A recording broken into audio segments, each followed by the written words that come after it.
बीड शहरात एकावर एमपीडीए अंतर्गत पोलीस अधीक्षक नंदकुमार ठाकूर यांनी कारवाई केली आहे.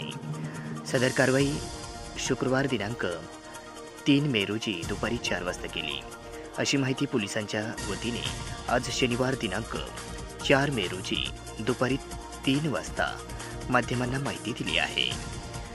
बीड जिल्ह्यामध्ये जाळपोळ करणे, खुनाचा प्रयत्न करणे, रस्ता अडवणे अशा प्रकारचे गंभीर गुन्हे करणाऱ्या गुंडांवर एमपीडीएची कारवाई करण्यात आली आहे. त्याला ताब्यात घेऊन पोलिसांनी छत्रपती संभाजीनगरच्या हर्सूल कारागृहामध्ये पाठवले आहे.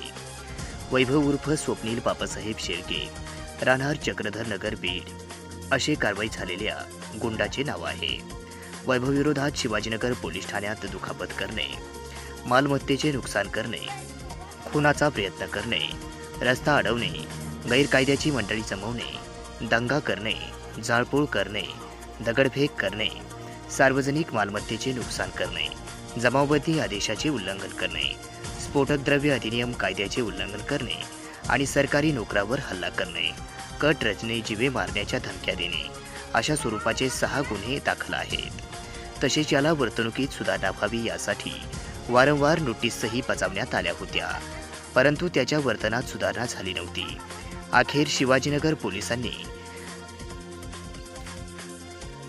याचा एमपीडीए प्रस्ताव तयार करून पोलीस अधीक्षक नंदकुमार ठाकूर यांच्यामार्फत जिल्हाधिकारी यांच्याकडे पाठवला होता. याला जिल्हाधिकारी यांच्याकडून मंजुरी मिळताच त्याची अटक करून त्याला हर्सूल कारागृहात रवानगी करण्यात आली. ही कारवाई शिवाजीनगर पोलीस ठाणे व स्थानिक गुन्हे शाखा यांनी संयुक्तरित्या केली होती.